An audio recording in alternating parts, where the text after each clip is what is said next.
नमस्कार. पाचच्या बातमीपत्रात मी विनायक घोडे आपलं स्वागत करतो. पाहूया काही ठळक घडामोडी.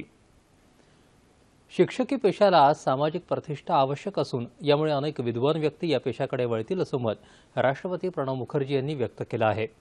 उद्याच्या शिक्षक दिनाच्या पार्श्वभूमीवर नवी दिल्ली इथं आयोजित केलेल्या शिक्षक संवाद कार्यक्रमात ते शिक्षकांना संबोधित करत होते. सामाजिक परिवर्तनात शिक्षक महत्त्वाची भूमिका बजावतात असं सांगून आपण समाजाचे शिक्षक आहोत हे कधीही विसरू नका असं आवाहन राष्ट्रपतींनी शिक्षकांना केलं. त्याआधी राष्ट्रपती प्रणव मुखर्जी यांनी आज राष्ट्रपती भवनातल्या डॉक्टर राजेंद्र प्रसाद सर्वोदय विद्यालयात 11वी आणि 12वीच्या विद्यार्थ्यांचा वर्ग घेतला. राष्ट्रपतींनी विद्यार्थ्यांना देशाचा राजकीय इतिहास शिकवला.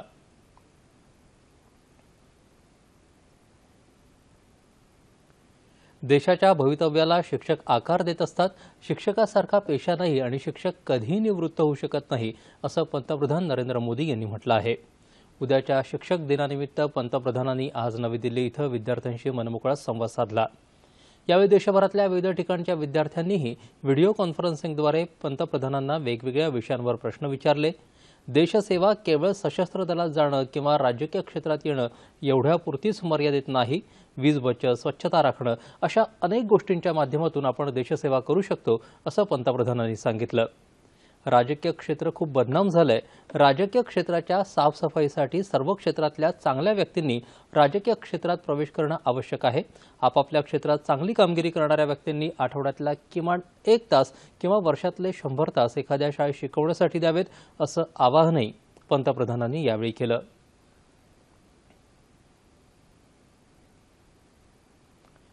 पंतप्रधान नरेंद्र मोदी यांनी या शिक्षक दिनाच्या पूर्वसंध्येला देशातल्या शालेय विद्यार्थ्यांशी दूरदर्शन आणि रेडिओद्वारे संवाद साधला. गडचिरोली जिल्ह्यातल्या विद्यार्थ्यांनीही या कार्यक्रमाला उत्तम प्रतिसाद देत मोठ्या संख्येनं कार्यक्रम पाहिला. यासाठी शिक्षण विभागानं जिल्ह्यातल्या सर्व शाळांमध्ये दूरदर्शन संच, रेडिओच्या माध्यमातून पंतप्रधानांचा कार्यक्रम दाखवण्याचे निर्देश दिले होते. त्या अनुषंगानं शाळेत सर्व सोयीसुविधा उपलब्ध करण्यात आल्या होत्या.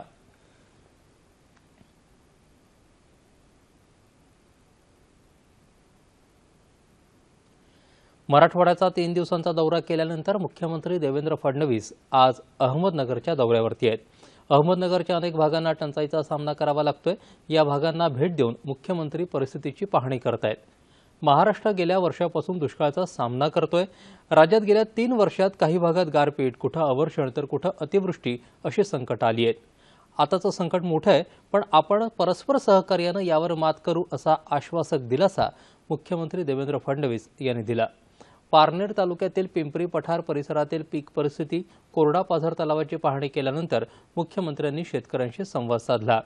मराठवाड्याच्या दौऱ्यादरम्यान मुख्यमंत्र्यांनी 3 दिवसात 5 जिल्ह्यातल्या 31 गावांना भेट देऊन सुमारे 30,000 शेतकऱ्यांशी संवाद साधला आणि शेतकऱ्यांना दिलासा देण्याचा प्रयत्न केला. राजकारणामध्ये चांगले लोक येण्यासाठी आणि देश चालवणाऱ्या लोकांसाठी आज शिक्षणाची गरज असून हे काम माईस MIT स्कूल ऑफ गव्हर्नमेंट ही संस्था चांगल्या पद्धतीनं गेली 10 वर्षे करते असं प्रतिपादन उत्तर प्रदेशचे राज्यपाल राम नाईक यांनी आज पुणे इथं केलं. Pune MICE MIT school of government संस्थेच्या 10व्या तुकडीचा पदवी प्रदान आणि दशकपूर्ती समारंभ पार पडला.